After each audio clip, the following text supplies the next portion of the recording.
Aku mengira sakit fisikku adalah penderitaan terparah, hingga kudengar bisikan suamiku saat nyawaku di ujung tanduk.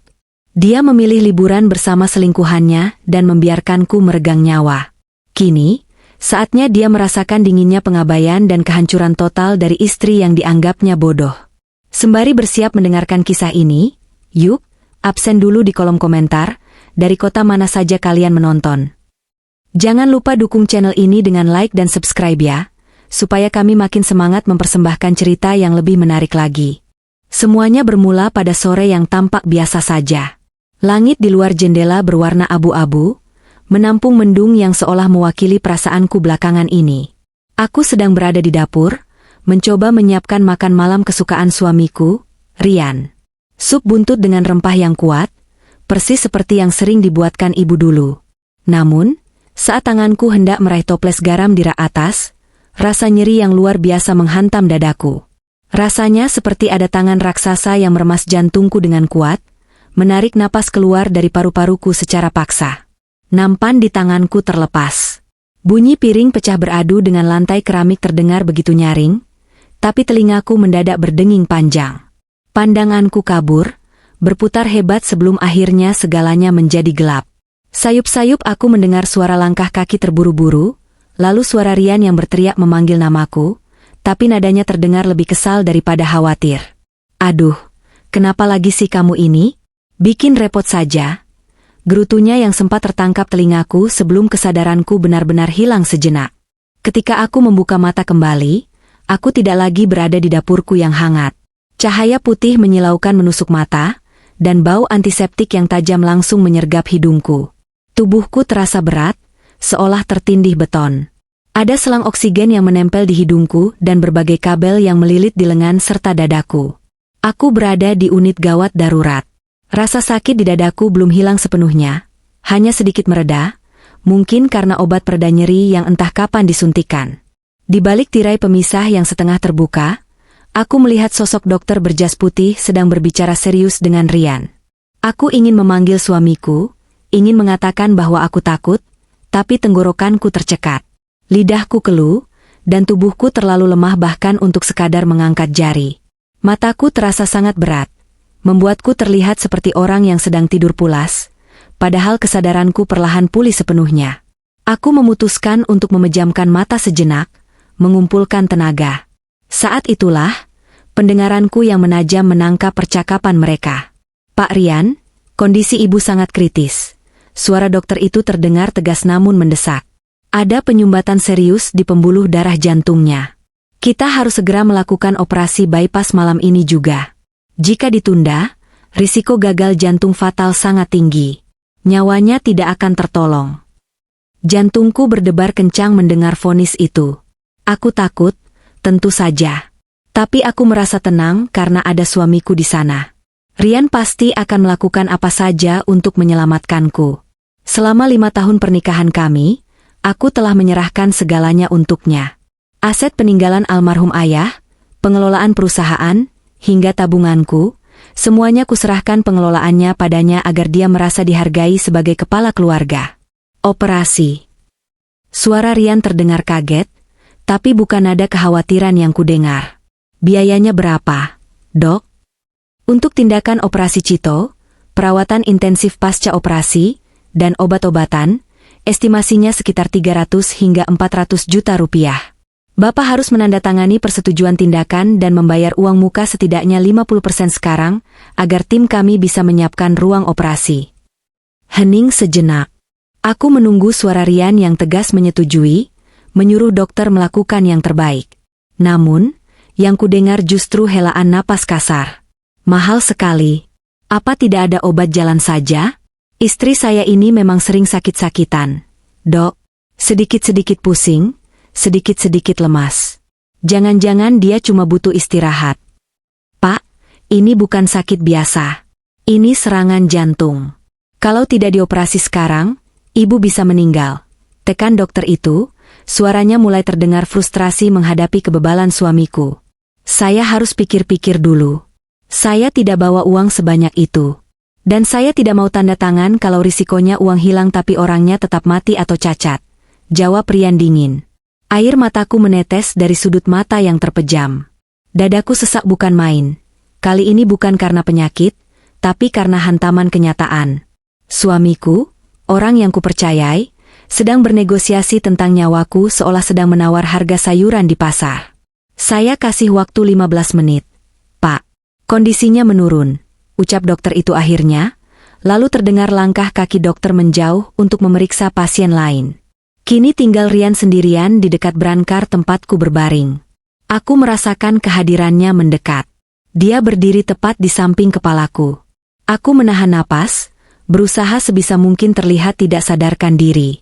Aku berharap dia akan memegang tanganku, menangis, atau setidaknya berdoa. Namun, yang kudengar adalah suara tombol ponsel yang ditekan, disusul nada sambung. Halo, sayang. Suara Rian berubah 180 derajat. Lembut, manja, dan penuh kasih sayang. Tapi bukan untukku. Iya, aku masih di rumah sakit. Si penyakitan ini bikin gara-gara lagi. Tahu tidak? Dokter bilang dia harus operasi ratusan juta. Gila kan? Aku menggigit bibir bagian dalamku kuat-kuat hingga terasa amis darah, menahan isak tangis yang hendak meledak. Ya enggak lah, sayang. Gak akan aku bayar, lanjut Rian sambil tertawa kecil. Tawa yang terdengar sangat menjijikkan di telingaku. Biar dia mati sekalian. Tak usah operasi, biayanya banyak. Uangnya akan kupakai liburan sama kamu minggu depan. Kan kita sudah janji mau ke Eropa. Tiket sudah dikeranjang, tinggal bayar. Duniaku runtuh seketika. Tenang saja, dia gak akan bangun. Dokter bilang kondisinya parah. Kalau dia lewat malam ini, ya syukur. Kita jadi orang kaya bebas hambatan. Aset ayahnya kan sudah dipegang aku kuasanya. Dasar penyakitan, dari dulu nyusahin saja. Rian menjauh sedikit, mungkin berjalan ke arah pintu keluar. Tunggu sebentar, aku mau urus administrasi penolakan tindakan dulu. Nanti aku telepon lagi. Love you. Suara langkah kakinya menjauh, lalu pintu ruangan tertutup. Hening. Hanya suara monitor detak jantung yang berbunyi bip, bip, bip, yang menemaniku. Iramanya semakin cepat, seiring dengan amarah yang mulai membakar rasa sakit di dadaku. Dia menginginkan aku mati. Dia ingin memakai uangku, uang jerih payah mendiang ayah dan ibu, untuk berlibur dengan wanita lain di atas kuburanku. Rasa sakit yang tadi melumpuhkan, kini perlahan berubah menjadi bahan bakar. Aku membuka mataku. Pandanganku masih buram oleh air mata, tapi tekadku sudah bulat sekeras baja. Tidak, aku tidak akan mati hari ini. Aku tidak akan membiarkan Rian dan pacarnya tertawa di atas penderitaanku. Jika dia ingin bermain api, aku akan membakar mereka berdua sampai menjadi abu. 2 menit setelah Rian keluar, aku memaksakan tanganku yang gemetar untuk meraih tombol pemanggil perawat di sisi tempat tidur. Rasanya sakit sekali hanya untuk menggerakkan lengan. Tapi bayangan wajah Rian yang menyeringai licik memberiku kekuatan. Seorang perawat wanita bergegas masuk. Wajahnya terkejut melihatku sudah membuka mata dengan napas tersengal-sengal. Ibu? Ibu sudah sadar? Jangan banyak bergerak dulu, kondisi ibu belum stabil. Aku menarik tangan perawat itu, mencengkeram lengan seragamnya dengan sisa tenaga yang kupunya. Suster tolong saya. Suaraku parau, kering seperti padang pasir. Suami saya, dia tidak akan bayar. Perawat itu tampak bingung dan iba. Ibu tenang dulu. Dokter sedang bicara dengan suami ibu di depan. Tidak. Potongku cepat. Meski dadaku terasa nyeri hebat saat aku menaikkan volume suara. Dia mau saya mati. Tolong ambilkan ponsel saya di tas. Sekarang. Melihat kepanikan dan keseriusan di mataku, perawat itu menurut. Dia mengambil tas tanganku yang tergeletak di meja nakas, mengeluarkan ponselku, dan menyerahkannya. Jari-jariku gemetar hebat saat mencari satu nama di daftar kontak. Pak Haris. Pak Haris adalah orang kepercayaan mendiang ayah. Beliau adalah manajer keuangan sekaligus pengacara keluarga yang sudah mengabdi puluhan tahun. Selama ini, Rian selalu berusaha menyingkirkan Pak Haris. Tapi aku bersikeras mempertahankannya meski hanya untuk mengurus hal-hal kecil. Rian tidak tahu bahwa Pak Haris masih memegang akses ke dana darurat pribadiku, satu-satunya aset yang tidak pernah kuberitahukan pada Rian sebagai jaring pengaman. Firasat seorang istri ternyata tidak pernah salah. Nada sambung berbunyi 2 kali sebelum terdengar suara berat dan tenang di ujung sana. "Halo, Non Elena? Tumben menelepon sore-sore?" "Pak Haris." Aku terisak, tak mampu lagi menahan bendungan air mataku. "Saya di Rumah Sakit Medica Center. UGD. Kritis." "Rian?" Rian menolak tanda tangan operasi. "Dia mau saya mati, Pak." Hening sejenak di ujung telepon, lalu suara Pak Haris berubah tajam dan sigap. "Saya mengerti, Non. Bertahanlah. Saya meluncur sekarang juga. Saya akan bawa surat kuasa dan dana tunai. Jangan biarkan siapapun membawa Non pulang sebelum saya sampai. Berikan teleponnya pada dokter atau perawat di sana." Aku menyerahkan ponsel pada perawat yang masih berdiri mematung. Dia berbicara sebentar dengan Pak Haris, mengangguk-angguk dengan wajah serius, lalu menatapku dengan pandangan baru, pandangan penuh hormat dan perlindungan. "Baik, Pak. Kami akan siapkan ruang operasi sekarang. Kami tunggu Bapak untuk administrasi." Perawat itu menutup telepon dan menatapku. "Kami akan segera memindahkan Ibu ke ruang persiapan operasi lewat jalur belakang, supaya tidak berpapasan dengan suami Ibu di ruang tunggu. Tim kami akan bilang pada suami Ibu bahwa kami sedang melakukan observasi mendalam di ruang tertutup dan dia dilarang masuk." Aku mengangguk lemah. "Terima kasih, Sus." 5 jam kemudian, aku terbangun di ruang pemulihan VIP yang sunyi dan sejuk. Tubuhku terasa remuk redam, ada rasa perih memanjang di dadaku, bekas sayatan operasi yang telah menyelamatkan nyawaku. Tapi aku hidup. Jantungku berdetak stabil. Aku menarik napas panjang, dan meski sakit, oksigen bisa masuk ke paru-paruku dengan lega. Di sofa sudut ruangan, Pak Haris duduk sambil memangku laptop. Wajah tuanya tampak lelah namun lega saat melihatku membuka mata. "Non Elena," ucapnya lembut sambil mendekat. "Syukurlah. Operasi berjalan lancar. Dokter bilang Non wanita yang kuat." "Rian di mana, Pak?" tanyaku lirih. "Dia pulang 2 jam yang lalu," jawab Pak Haris dengan nada datar yang menyembunyikan kemarahan. "Dia pikir Non masih di UGD dalam kondisi koma. Saya sudah instruksikan pihak rumah sakit untuk memindahkan Non ke kamar VIP di lantai paling atas, area yang tidak bisa diakses sembarangan orang. Tagihan sudah lunas menggunakan dana simpanan Ibu." "Dia tidak tahu saya dioperasi." "Tidak. Pihak rumah sakit bekerja sama dengan kita. Sesuai instruksi Non sebelum masuk ruang bius tadi, dokter memberitahu suami Non bahwa Non berhasil melewati masa kritis berkat obat-obatan dosis tinggi, tapi masih butuh perawatan intensif dan belum sadar. Dokter bilang operasi belum dilakukan karena menunggu persetujuan keluarga." Aku tersenyum tipis. Senyum getir. Rian pasti kecewa aku belum mati. Besok pagi dia pasti datang. "Pak, saya ingin pindah ke kamar perawatan biasa. Jangan di VIP. Saya ingin dia melihat saya sebagai istri yang beruntung, selamat tanpa biaya mahal. Biarkan dia berpikir rencananya berjalan mulus." "Tapi Non butuh kenyamanan." "Saya butuh balas dendam, Pak. Kenyamanan bisa menunggu," potongku tegas. "Dan satu lagi, Pak. Tolong siapkan tim audit. Saya ingin tahu kemana saja aliran dana perusahaan selama 2 tahun terakhir Rian memegangnya. Sekecil apapun." Pak Haris mengangguk hormat, matanya berkilat setuju. "Siap, Non. Akan saya kerjakan malam ini juga." Keesokan harinya, aku sudah dipindahkan ke kamar kelas 1 yang cukup nyaman tapi tidak mewah. Wajahku pucat alami, tapi aku sengaja tidak menyisir rambutku agar terlihat lebih menyedihkan. Selang oksigen masih terpasang. Pintu kamar terbuka. Rian masuk dengan wajah yang dipasang sedemikian rupa, wajah suami yang prihatin, lelah, dan sedih. Dia membawa sebungkus buah jeruk murahan di tangannya. "Sayang." Rian meletakkan jeruk itu di meja, lalu bergegas memelukku. Atau lebih tepatnya, berpura-pura memelukku. Aku bisa mencium aroma parfum wanita yang samar tertinggal di kemejanya. Parfum yang mahal, jauh lebih mahal dari jeruk yang dia bawa. "Mas." Aku berbisik lemah, mengerahkan kemampuan akting terbaikku. "Aku masih hidup." Rian melepaskan pelukannya, menatapku dengan mata yang berkaca-kaca, air mata buaya yang sempurna. Aku takut sekali semalam, El. Dokter bilang kamu kritis. Aku sudah berusaha mencari pinjaman kemana-mana buat operasi kamu. Aku telepon teman-teman, saudara, tapi tidak ada yang angkat karena sudah larut malam. Dia menggenggam tanganku. Tangannya terasa dingin dan licin. Maafkan aku ya, aku gagal dapat uang buat operasi kamu. Tapi syukurlah keajaiban terjadi. Kamu kuat, sayang. Kamu selamat walau tanpa operasi. Aku menatap mata suamiku.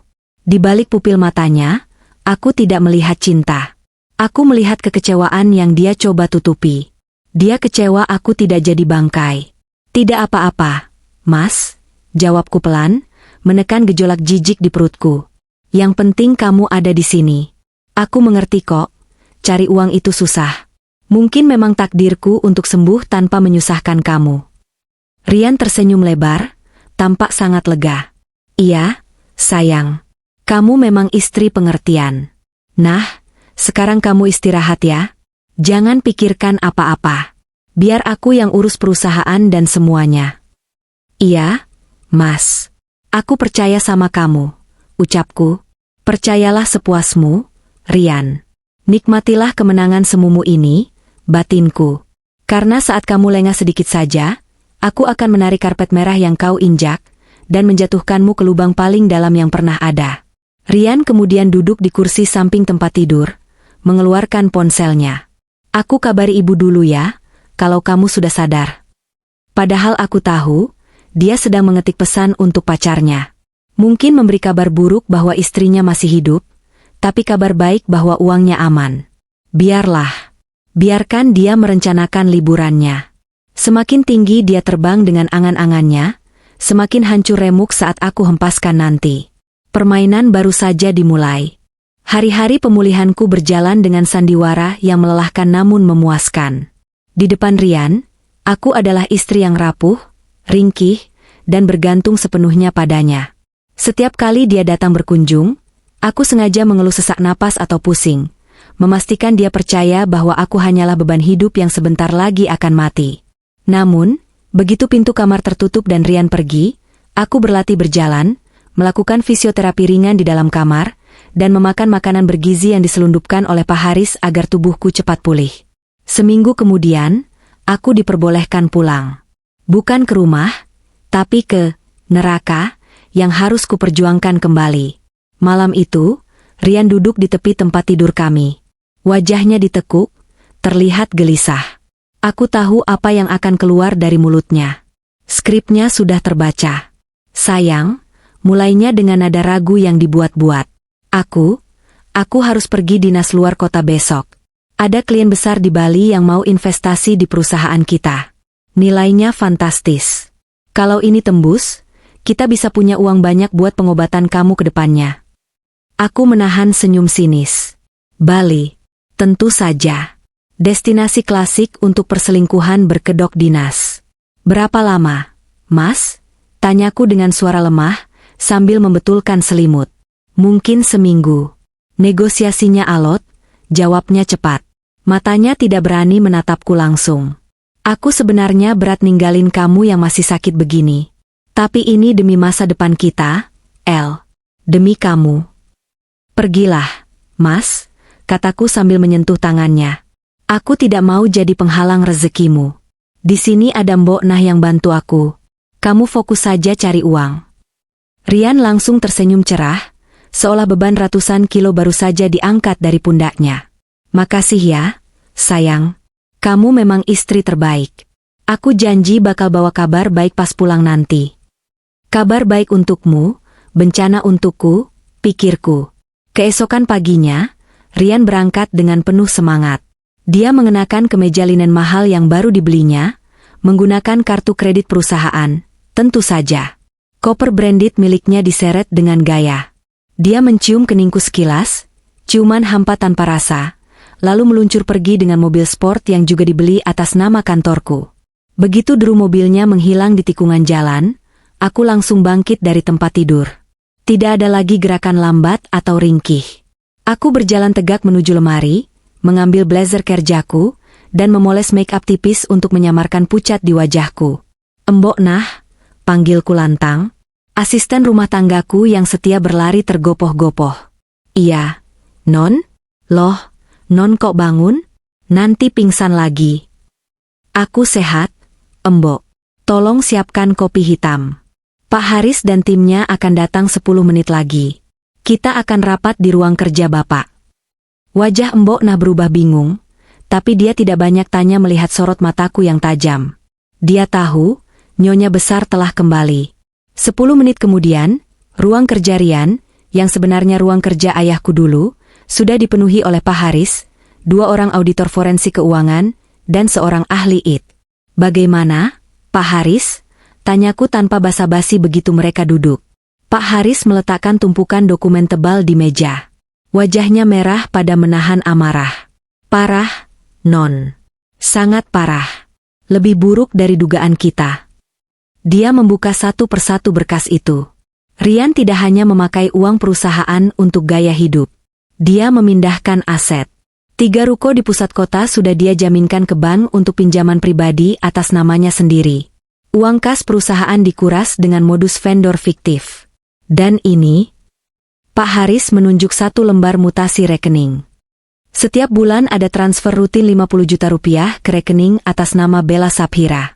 Dan minggu lalu, ada transaksi pembelian tiket pesawat business class ke Paris dan booking hotel bintang 5 di sana senilai 200 juta. Paris, bukan Bali. Pembohong ulung. Jadi dia bohong soal Bali, gumamku dingin. "Benar, Non. Mereka terbang ke Paris Transit Singapura nanti malam," tambah ahli IT sambil memutar layar laptopnya ke arahku. "Saya sudah melacak GPS ponsel Rian. Dia sekarang tidak di bandara domestik, tapi sedang di butik high-end di pusat kota, mungkin membelikan hadiah untuk perjalanannya." Aku menatap angka-angka merah di laporan keuangan itu. Hatiku, yang kukira sudah mati rasa, ternyata masih bisa merasakan nyeri.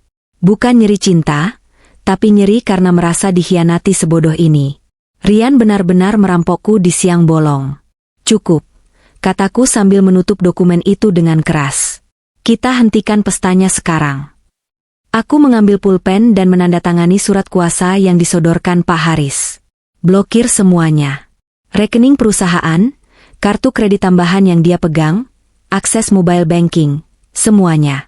Bekukan aset properti agar dia tidak bisa jual apa-apa lagi. Dan tarik semua fasilitas yang dia pakai. "Kapan eksekusinya, Non?" tanya Pak Haris. "Sekarang?" Aku menggeleng pelan, senyum miring terukir di bibirku. "Jangan sekarang. Biarkan dia terbang dulu. Biarkan dia sampai di Paris, masuk ke hotel mewah itu, dan memesan makanan paling mahal. Kita matikan aksesnya saat dia berada di puncak kebahagiaan. Tapi, Non, kalau dia di luar negeri tanpa uang sepeser pun." Pak Haris tampak ragu. "Itu poinnya, Pak," potongku. "Dia bilang mau pakai uang operasiku untuk liburan. Kan? Biar dia rasakan bagaimana rasanya butuh uang tapi tidak punya akses. Persis seperti yang dia lakukan padaku saat aku sekarat."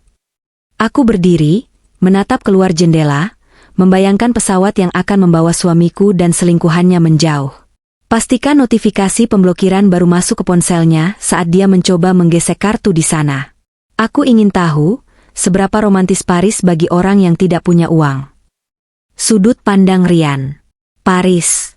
Kota cinta. Akhirnya aku menginjakkan kaki di sini. Udara musim gugur yang sejuk menyapa wajahku begitu kami keluar dari Bandara Charles de Gaulle. Di sampingku, Bella menggelayut manja di lenganku, wajahnya berbinar-binar seperti anak kecil yang baru dapat permen. "Sayang, ini beneran kita di Paris?" Kamu emang suami orang paling hebat sedunia," serunya girang sambil mencium pipiku. Aku tertawa bangga, membusungkan dada. "Apapun buat kamu, Bel. Lagian, aku butuh refreshing. Suntuk banget di rumah ngurusin si mayat hidup itu." Mengingat Elena membuat moodku sedikit turun. Istriku itu benar-benar menyedihkan. Sudah sakit-sakitan, tidak menarik, membosankan pula. Untung saja dia bodoh. Dia percaya mentah-mentah aku pergi dinas ke Bali. Padahal uang, Operasi, yang seharusnya buat jantungnya itu sekarang sudah berubah jadi tiket pesawat dan hotel mewah untukku dan Bella. Toh, kalau dia mati, aku malah senang. Warisan jatuh ke tanganku tanpa perlu repot cerai. Kami menaiki taksi mewah menuju hotel. Aku memesan presidential suite di salah satu hotel bintang 5 dengan pemandangan langsung ke Menara Eiffel. Harganya gila-gilaan, hampir 50 juta semalam, tapi siapa peduli? Kartu kredit perusahaan limitnya tak terbatas. Elena tidak pernah ngecek mutasi rekening, dia terlalu sibuk dengan obat-obatannya. Sesampainya di hotel, kami langsung check-in. Resepsionis menyambut kami dengan ramah berlebihan, khas perlakuan untuk tamu berkantong tebal. Aku menyerahkan black card milik perusahaan untuk deposit. Sempat ada jeda sedikit lama saat petugas itu menggesek kartu, tapi kemudian dia tersenyum dan menyerahkan kunci kamar. Aman. Ayo belanja dulu, Yang. Aku mau tas baru. Rengek Bella begitu kami menaruh koper. Siap, Tuan Putri. Kita kosongkan butik-butik di Champs-Élysées, jawabku semangat. Siang itu kami habiskan dengan berfoya-foya. Aku membelikan Bella tas, sepatu, dan baju-baju mahal. Setiap kali kartu digesek dan struk keluar, rasanya ada kepuasan tersendiri. Ini rasanya jadi raja. Uang mengalir seperti air, dan semua pelayan toko menunduk hormat padaku. Malamnya, aku sudah memesan tempat di restoran Le Jules Verne yang terletak di atas Menara Eiffel. Ini adalah puncak dari liburan kami. Makan malam romantis dengan pemandangan kota Paris yang berkelap-kelip di bawah kami. Sudut pandang Elena. Di belahan bumi lain, di ruang kerjaku yang remang-remang, aku duduk diam menatap layar tablet. Jam dinding menunjukkan pukul 2 dini hari di Indonesia, tapi mataku masih nyalang. Aplikasi perbankan di tabletku terus-menerus memunculkan notifikasi pop-up. Pembayaran berhasil, butik LV, 3,500 euro pembayaran berhasil, Chanel, 4,200 euro pembayaran berhasil, restoran, 500 euro. Setiap notifikasi itu adalah tusukan jarum di hatiku, tapi sekaligus bahan bakar amarahku. Total belanjaan Rian dalam 6 jam terakhir sudah mencapai ratusan juta rupiah. Uang yang seharusnya bisa dipakai untuk menaikkan gaji karyawan, untuk investasi, atau sekadar ditabung, dia bakar begitu saja demi wanita itu. Nikmatilah, Rian. Bisikku pada layar yang menyala. Nikmatilah tarian terakhirmu. Karena sebentar lagi, musiknya akan berhenti. Ponselku bergetar. Pesan masuk dari Pak Haris. Non, semua sudah siap. Sistem bank sudah kami hubungi. Tombol, kill switch, untuk semua akses keuangan atas nama Bapak Rian dan perusahaan sudah siap ditekan. Menunggu aba-aba non. Aku melihat jam. Di Paris sekarang jam makan malam. Waktu yang sempurna. Rian pasti sedang merasa di puncak dunia. Mungkin sedang mengangkat gelas wine mahal sambil menatap mata selingkuhannya. Tidak ada momen yang lebih indah untuk menjatuhkan seseorang selain saat mereka merasa terbang paling tinggi. Aku mengetik balasan singkat untuk Pak Haris. Satu kata yang akan mengubah nasib suamiku selamanya. Eksekusi. Detik berikutnya, aku melihat indikator status kartu kredit di dashboard perbankanku berubah warna. Dari hijau menjadi merah. Status, black. Reason, fraud owner request. Aku menyandarkan punggung ke kursi kulit yang empuk, menghela napas panjang. Senyum tipis terukir di bibirku. Sekarang, mari kita lihat apa yang akan terjadi ketika sang pangeran berubah menjadi pengemis di negeri orang. Drama yang sesungguhnya baru saja dimulai. Sudut pandang Rian. Kehidupan itu indah, ya, sayang, ucapku sambil mengangkat gelas wine tinggi-tinggi.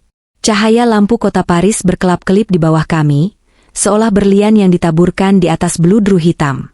Di hadapanku, Bella tersenyum manis, memamerkan kalung berlian yang baru kubelikan tadi siang. Banget, Mas. Makasih ya udah ajak aku ke sini. Coba kalau kamu masih ngurusin istri kamu yang penyakitan itu, pasti kita lagi suntuk di rumah sakit bau obat. Jawab Bella sambil mengiris teh wagyunya yang sangat lembut. Aku tertawa renyah. Ah, jangan sebut-sebut dia. Rusak suasana.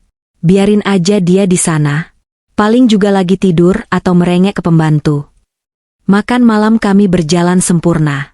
Hidangan penutup souffle coklat yang hangat baru saja habis. Seorang pelayan dengan setelan jas rapi menghampiri meja kami, membawa tagihan di atas nampan kecil berlapis kulit. Aku mengambil tagihan itu dengan santai. Totalnya 850 euro. Sekitar 15 juta rupiah. Murah untuk ukuran kebahagiaan malam ini. Dengan gaya nonchalant, aku mengeluarkan black card andalanku dari dompet dan meletakkannya di nampan. Silakan, kataku pada pelayan itu. Pelayan itu mengangguk sopan dan membawa kartu itu ke mesin EDC di dekat meja kasir. Aku kembali mengobrol dengan Bella, merencanakan jadwal besok. Besok kita ke Louvre ya, terus. Tiba-tiba, pelayan itu kembali. Wajahnya sedikit kaku, senyumnya tampak dipaksakan. Maaf, Monsieur. Kartu Anda ditolak. Mesin mengatakan declined. Aku mengerutkan kening. Ditolak? Gak mungkin. Limitnya unlimited. Coba lagi. Sudah kami coba 3 kali, Monsieur. Tetap gagal. Mungkin ada masalah jaringan atau chipnya kotor. Aku mendengus kesal. Dasar bank. Gangguan melulu. Aku membuka dompet, mengeluarkan kartu kredit keduaku. Platinum card. Pakai yang ini. Pelayan itu pergi lagi, namun 2 menit kemudian kembali dengan wajah yang lebih serius. Maaf, Monsieur. Kartu ini juga ditolak. Keterangannya, refer to issuer. Darahku mulai berdesir naik ke kepala. Mal. Beberapa tamu di meja sebelah mulai melirik ke arah kami. Bella tampak gelisah. Mas, kenapa sih? Kok malu-maluin gini? Bisiknya. Tenang, sayang. Biasa, sistem Bank Indonesia emang suka error kalau di luar negeri. Elaku, padahal hatiku mulai panik. Aku punya 3 kartu kredit dan 2 kartu debit prioritas. Tidak mungkin semuanya mati bersamaan. Aku mengeluarkan semua kartu dari dompetku. Gold, Platinum, debit prioritas. Coba semua ini. Perintahku dengan nada sedikit tinggi untuk menutupi rasa malu. 5 menit yang menyiksa berlalu. Manajer restoran kini yang datang menghampiri meja kami. Wajahnya dingin, tidak ada lagi keramahan seperti saat kami datang. Monsieur, ucapnya tegas. Semua kartu Anda tidak bisa digunakan. Semuanya berstatus blokir atau dana tidak mencukupi. Kami mohon Anda segera menyelesaikan pembayaran dengan cara lain. Tunai, mungkin? Blokir? Gila kamu, bentakku, berdiri dari kursi. Saya ini pemilik perusahaan besar. Saldo saya miliaran. Coba cek lagi. Kami sudah mencoba semua, Monsieur. Jika Anda tidak bisa membayar, kami terpaksa memanggil polisi, ancam manajer itu. Bella menunduk dalam-dalam, menutupi wajahnya dengan rambut. Mas, bayar pakai cash aja deh. Cepetan, orang-orang pada ngeliatin. Desisnya marah. Aku merogoh saku. Sial. Uang tunai euroku tinggal recehan sisa belanja tadi siang. Paling cuma ada 50 euro. Tidak cukup. Dengan tangan gemetar, aku mengeluarkan ponselku. Aku akan transfer lewat mobile banking ke rekening restoran ini. Persetan dengan biaya admin. Aku membuka aplikasi M-Banking. Login sidik jari. Layar berputar loading, lalu muncul kotak merah. Akun dibekukan. Kode error, X99, Suspicious Activity, Owner Request. Silakan hubungi kantor cabang terdekat atau pemilik aset utama. Tanganku lemas. Ponselku hampir terlepas dari genggaman. Pemilik aset utama? Itu. Elena. Tapi, bagaimana mungkin? Dia kan sakit parah? Dia tidak tahu apa-apa. Gimana, Mas? Tanya Bella panik. Gak bisa dibuka? Gagapku. Keringat dingin mulai bercucuran di pelipis. Manajer restoran memberi isyarat pada 2 petugas keamanan berbadan besar di dekat pintu. Mereka mulai melangkah mendekat. Tunggu, teriakku. Saya tinggalkan jam tangan saya. Ini Rolex asli. Harganya 10 kali lipat dari tagihan makan ini. Besok saya balik lagi bawa uang tunai. Aku melepas jam tanganku dengan kasar dan meletakkannya di meja. Manajer itu melihat jam tersebut, lalu menatapku dengan pandangan merendahkan yang belum pernah kuterima seumur hidupku. Kami bukan pegadaian, Monsieur. Tapi baiklah, kami tahan ini dan paspor Anda sebagai jaminan. Anda punya waktu sampai jam 10 pagi besok untuk melunasi. Atau kami lapor polisi. Aku menyerahkan pasporku dengan tangan gemetar. Harga diriku hancur lebur di lantai restoran mewah itu. Kami diusir keluar dari restoran itu seperti pengemis. Bella berjalan cepat di depanku, hentakan sepatu hak tingginya terdengar marah. Mas, kamu bohong ya? Semprotnya begitu kami sampai di trotoar yang dingin. Katanya orang kaya. Katanya bos. Bayar makan aja nggak bisa sampai jam tangan sama paspor ditahan. Malu-maluin banget sumpah. Sabar dong, Bel. Ini pasti ada kesalahan sistem. Besok pagi aku telepon bank. Belaku panik.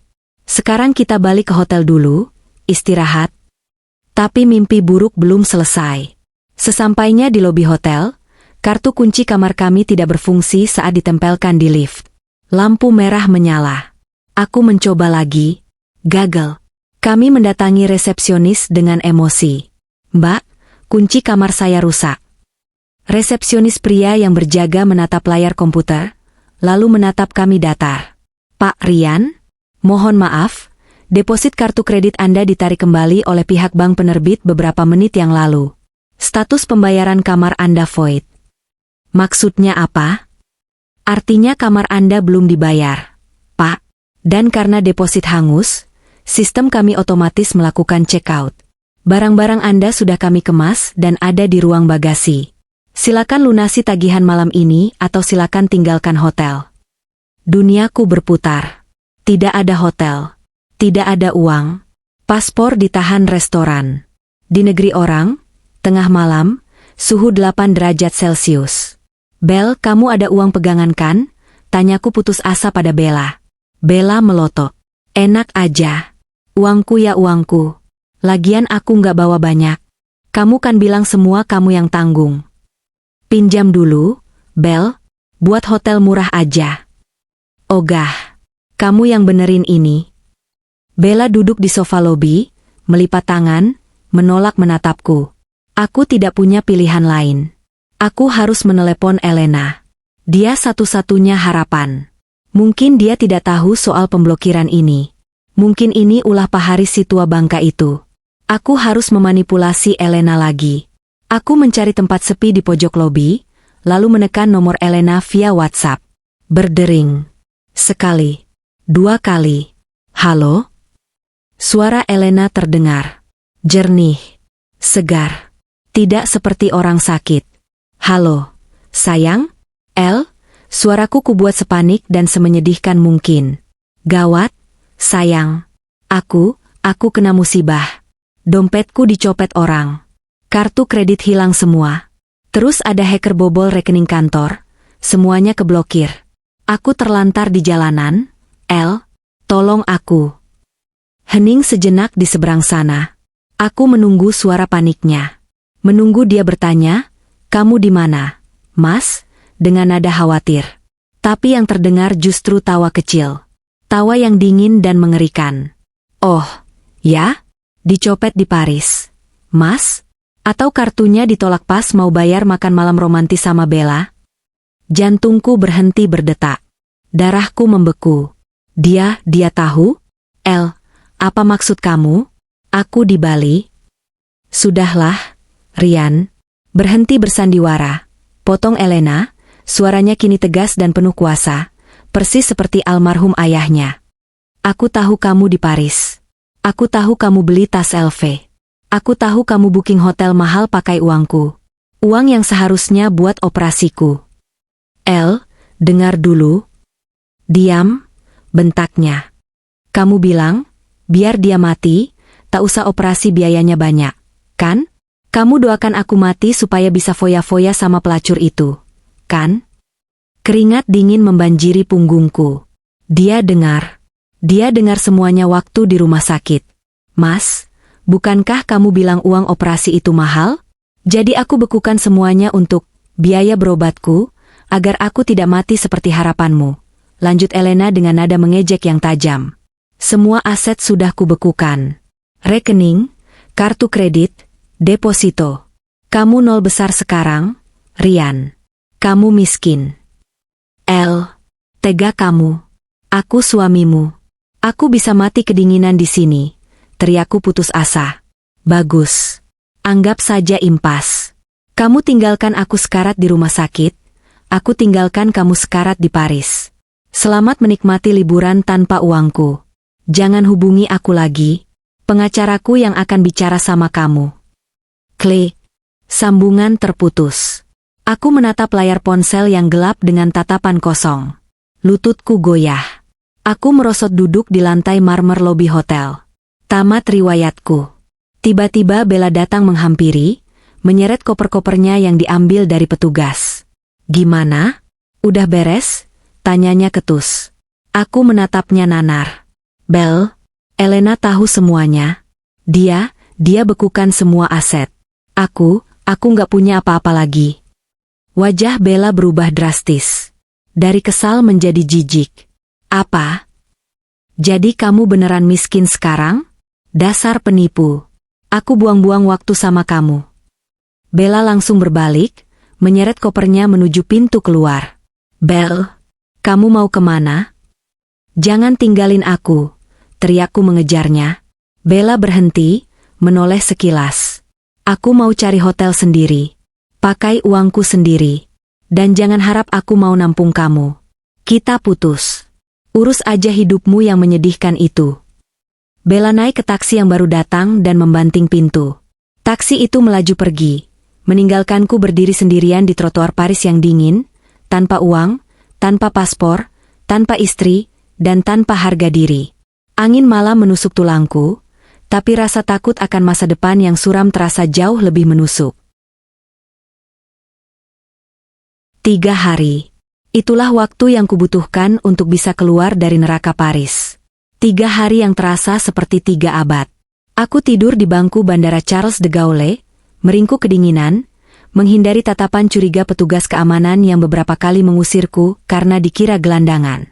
Perutku hanya terisi air keran dari toilet bandara dan sisa roti yang ditinggalkan penumpang lain di meja kafe. Hina. Sangat hina. Jam tangan Rolexku, kebanggaanku, terpaksa kujual murah di sebuah toko barang bekas pinggiran kota. Harganya jatuh bebas karena aku tidak membawa kotak dan sertifikatnya. Tapi setidaknya cukup untuk menebus pasporku yang ditahan restoran dan membeli tiket pulang. Bukan business class seperti saat berangkat, melainkan tiket ekonomi promo dengan 2 kali transit yang melelahkan. Pesawat mendarat di Jakarta saat matahari baru terbit. Aku keluar dari terminal kedatangan dengan penampilan kacau balau. Rambutku lepek, kemeja linen mahalku kusut dan bau keringat, mataku merah kurang tidur. Tidak ada sopir yang menjemput. Tidak ada mobil mewah. Aku harus naik bus bandara, berdesak-desakan dengan penumpang lain, sambil menyeret koper yang rodanya patah satu. Sepanjang perjalanan pulang ke rumah, aku menyusun rencana. Aku akan berlutut. Aku akan menangis darah. Aku akan bilang aku hilaf, diguna-guna perempuan itu, atau apapun alasan yang bisa membuat hati Elena luluh. Elena itu wanita lemah lembut. Dia pasti tidak tega melihat suaminya seperti ini. Selama ini dia selalu memaafkan kesalahan-kesalahanku. Kali ini pun pasti sama. Aku hanya perlu berakting lebih meyakinkan. Taksi online murah yang kutumpangi berhenti di depan gerbang rumah mewahkan kami. Atau lebih tepatnya, rumah Elena. Jantungku mencelos. Gerbang tinggi itu tertutup rapat. Dan di depannya, tumpukan koper dan kardus-kardus menumpuk seperti sampah. Itu barang-barangku. Baju-bajuku, koleksi sepatuku, stik golfku, semuanya dilempar begitu saja di pinggir jalan. Aku berlari turun dari taksi, menggedor gerbang besi itu dengan panik. Elena, buka. Ini aku, Mas Rian. Buka El. Tidak ada jawaban dari dalam. Hanya gonggongan anjing tetangga yang menyahut. Aku mencoba memasukkan kunci cadangan ke lubang kunci gerbang. Tidak masuk. Lubang kuncinya sudah diganti. Pak Rian? Sebuah suara berat memanggilku dari arah pos Satpam. Itu Pak Ujang, Satpam yang sudah bekerja 5 tahun denganku. Tapi kali ini, dia tidak membuka gerbang. Dia berdiri di balik jeruji besi dengan wajah datar, didampingi 2 orang polisi berseragam. Pak Ujang, buka gerbangnya. Saya mau masuk. bentakku, meski suaraku serak. Maaf, Pak. Perintah Ibu Elena, Bapak dilarang masuk ke area properti ini lagi, jawab Pak Ujang dingin. Apa? Ini rumah saya juga. Saya suaminya. Pintu rumah utama terbuka. Keluarlah Elena. Dia terlihat berbeda. Sangat berbeda. Tidak ada lagi daster kusam atau wajah pucat sakit-sakitan. Dia mengenakan dres selutut berwarna merah marun yang elegan, rambutnya ditata rapi, dan wajahnya segar bugar. Dia berjalan dengan dagu terangkat, didampingi Pak Haris dan seorang pria lain yang kutahu sebagai pengacara perceraian terkenal. Elena berjalan mendekat ke gerbang, tapi tetap menjaga jarak aman. Dia menatapku dari balik jeruji besi, seperti menatap hewan liar di kebun binatang. Sayang. Aku menjatuhkan diri berlutut, memegang jeruji gerbang. Air mataku tumpah. Kali ini sebagian asli karena rasa takut dan putus asa. Maafin aku, El. Aku hilaf. Aku bodoh. Perempuan itu, dia yang goda aku. Aku cuma korban, El. Tolong izinkan aku masuk. Aku sakit, El. Aku butuh kamu. Elena tidak bergeming. Wajahnya sedingin es. Dia memberi isyarat pada Pak Haris. Pak Haris mengeluarkan sebuah tape recorder kecil dan menekan tombol play. Suaraku sendiri menggema di udara pagi yang hening itu. Biar dia mati, tak usah operasi biayanya banyak. Uangnya akan kupakai liburan sama pacarku. Dasar penyakitan. Rekaman itu diputar berulang-ulang 2 kali. Setiap kata bagaikan tamparan keras di wajahku. Wajahku panas. Lidahku keluh. Alasan, hilaf, dan diguna-guna, hancur berkeping-keping di hadapan bukti nyata kekejamanku sendiri. Masih mau bilang kamu korban, Mas? Tanya Elena pelan namun menusuk. Kamu bukan korban. Kamu monster. Aku. Cukup, Rian, potong Elena tajam. Barang-barangmu sudah di luar. Mobil-mobilmu sudah ditarik leasing karena ternyata kamu menunggak cicilan dan menggelapkan uang pelunasannya. Semua aksesmu sudah kututup. Pengacara di sebelah Pak Haris maju selangkah, menyelipkan sebuah amplop coklat besar melalui celah gerbang. Amplop itu jatuh tepat di depan lututku. Ini surat gugatan cerai, Pak Rian, ucap pengacara itu. Dan surat panggilan pemeriksaan dari kepolisian atas dugaan penggelapan dana perusahaan senilai 5 miliar rupiah, serta penelantaran istri dalam kondisi kritis. Polisi? Aku menatap 2 polisi di sebelah Pak Ujang dengan horor. Benar, Pak. Kami diminta mendampingi penyerahan surat ini, sekaligus membawa Bapak ke kantor untuk dimintai keterangan awal, ucap salah satu polisi sambil membuka borgol. Aku ternganga. Tubuhku lemas seketika. Tidak ada jalan pulang. Tidak ada ampunan. Elena benar-benar menghancurkanku sampai ke akar-akarnya. Elena berbalik badan, punggungnya tegak lurus. Dia berjalan kembali menuju rumah mewahnya, istananya, tanpa menoleh sedikit pun padaku yang meraung-raung memanggil namanya saat polisi mulai membawaku pergi. 6 bulan kemudian. Suasana di luar gedung pengadilan agama begitu cerah, kontras dengan hatiku yang dulu pernah mendung berkepanjangan. Hari ini, ketuk palu hakim telah resmi memutus ikatan pernikahanku dengan Rian. Aku keluar dari gedung itu sebagai wanita lajang, bebas, dan yang terpenting, hidup.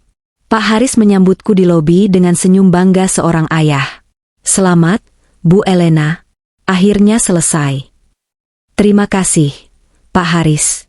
Untuk semuanya, jawabku tulus. Tanpa dia, mungkin aku sudah mati konyol 6 bulan lalu. Rian? Dia tidak hadir di sidang putusan hari ini. Dia sedang meringkuk di sel tahanan rutan Salemba, menunggu sidang pidana kasus penggelapannya. Ancaman hukumannya 5 tahun penjara. Semua bukti sudah lengkap. Jejak digital transfer ke Bella, pemalsuan tanda tangan cek, hingga markup proyek fiktif, semuanya terungkap gamblang di tangan tim audit forensik. Bella? Kudengar dia sudah punya mangsa baru. Seorang pengusaha tua bangka. Dia bahkan menjadi saksi yang memberatkan Rian di pengadilan, demi menyelamatkan dirinya sendiri dari tuduhan penadah uang hasil kejahatan. Cinta sejati mereka ternyata seharga tas branded, mudah ditukar tambah. Aku berjalan menuju mobilku. Kali ini aku yang menyetir sendiri. Jantungku, yang dulu divonis kritis, kini berdetak kuat dan sehat pasca operasi dan pemulihan total. Ternyata benar kata dokter. Sebagian besar beban di jantungku bukan karena kolesterol atau sumbatan, tapi karena stres menahun hidup bersama parasit bernama suami yang tidak tahu diri. Begitu parasit itu dibuang, tubuhku menyembuhkan dirinya sendiri dengan ajaib. Aku menyempatkan diri mampir ke makam ayah dan ibu sebelum pulang.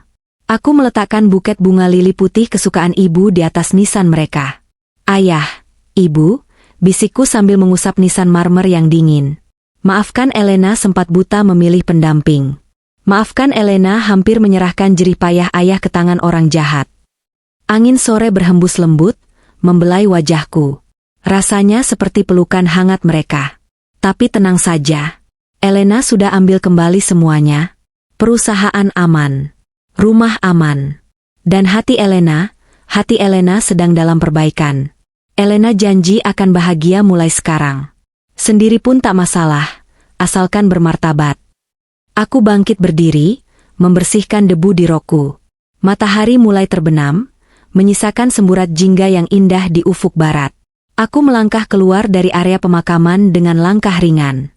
Ponselku bergetar. Notifikasi email masuk. Laporan bulanan perusahaan. Profit naik 20% sejak aku memegang kendali penuh dan membersihkan tikus-tikus bawaan Rian. Aku tersenyum. Bukan senyum sinis atau senyum kepuasan balas dendam lagi. Tapi senyum lega. Balas dendam terbaik bukanlah menghancurkan musuh hingga berkeping-keping, meski itu memuaskan. Balas dendam terbaik adalah hidup bahagia, sukses, dan sehat. Membuktikan bahwa tanpanya, aku justru bersinar jauh lebih terang.